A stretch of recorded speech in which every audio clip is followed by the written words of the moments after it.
نماز کے بغیر جو اپنی زندگی گزارتے ہیں ان کی زندگی میں سوائے ٹینشن اور دکھ کے اور ہو کیا سکتا ہے؟ خشوع کے ساتھ نماز کرنا سیکھو. نماز پڑھنے کے بعد آپ ہلکے پھلکے پاؤ گے اپنے آپ کو. رقت کے ساتھ اللہ کے حضور گڑ گڑاتے ہوئے سجدے کرو, اس کا اپنا سرور پاؤ گے.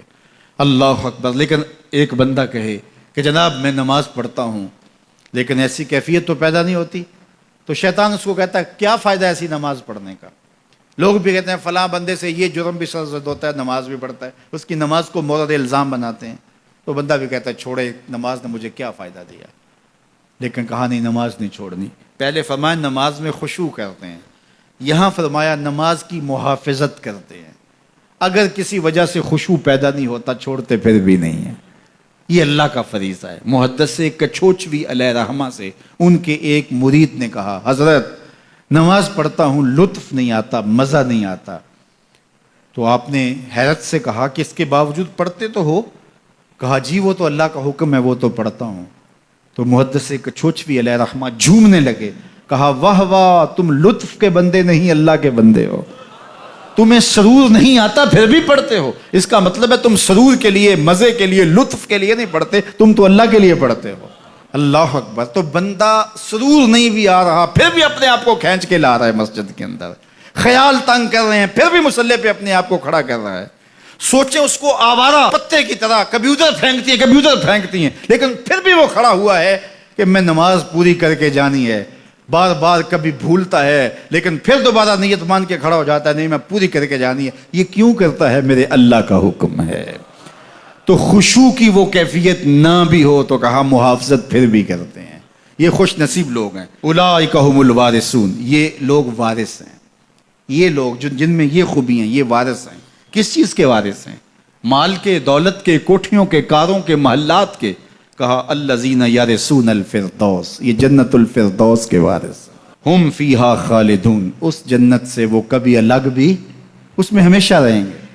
چونکہ موت کو بھی موت آ چکے گی, اب موت بھی نہیں, اب ہمیشہ رہیں گے. اللہ تعالیٰ فرمائے گا اَرَضِیتُم, جنتیوں کیا راضی ہو؟ اہل جنت کیا تم راضی ہو؟ تو وہ کہیں گے ہمیں کیا ہوا کہ ہم راضی نہ ہوں, ہمیں تو وہ ملا جس کا ہمیں تصور بھی نہیں تھا. ہمیں جنت مل گئی, محلات و قصور مل گئے. جو سب سے آخر میں جنت میں جائے گا, سب سے آخر میں, جس کو ہماری پنجابی میں پھاڑا کہتے ہیں, سب سے آخر میں, اس کو جنت میں کتنی جگہ ملے گی؟ جو بندہ سب سے آخر میں آتا ہے اس کو دھوپ میں جگہ ملتی ہے, جو اس سے تھوڑا سا پہلے آ گیا اس کو برآمدے میں ملی, جو اس سے پہلے آیا اس کو اندر جگہ ملی. ایسے ہی ہوتا ہے. تو جو سب سے آخر میں جائے گا جنت میں تو وہ سب سے بڑا گنہگار ہوگا, اور جہنم کے رگڑے سہ سہ کے وہ جہنم سے نکلے گا سب سے آخر میں. بخاری شریف میں تذکرہ موجود ہے. اللہ کے حضور حاضر ہوگا اور اللہ اس بندے کو کہے گا بتا کیا چاہیے؟ وہ کہے گا مالک مجھے یہ چاہیے. اللہ فرمائے گا لکا ما تمنیت, جو تو نے آرزو کی جا سب کچھ میں نے تیری جھولی میں ڈال دیا, اب جنت میں چلا جائے. اب اس کو تو یہ ہوگا سایہ دیوار میں جگہ مل جائے تو غنیمت ہے, جنت کے کسی درخت کے نیچے جھونپڑا لگا لوں تو کافی ہے, چلو کوئی 2 مرلے کا 3 مرلے کا کٹھیا بھی مل جائے تو کافی ہے. اس کے لیے تو اتنا ہی کافی کہ جہنم سے نکل گیا. لیکن اس کو کہا جائے گا جا جنت میں چلا جا, اور تیرے لیے جنت میں دنیا سے 10 گنا جگہ ہے. دنیا سے, بخاری کی روایت, 10 گنا جگہ. یہ 7 بر اعظم پہ پھیلا ہوا جہاں, اور اس کو 10 سے ضرب دے, اتنی جگہ اس کی ہے جو سب سے آخر میں جائے گا. جب اللہ یہ فرمائے گا تو وہ کہے گا اتسخر وانت الملک, میرے رب تو مجھے رب ہو کے مذاق کر رہا ہے, مالک ہو کے مجھ سے مذاق کر رہا ہے, بادشاہ ہو کے مجھ سے مذاق کر رہا ہے. اس کو لگے گا ہی نہیں کہ مجھ کو, میں ساری زندگی پاپ کرنے والا لیکن ایمان کا چراغاں تو اندر تھا.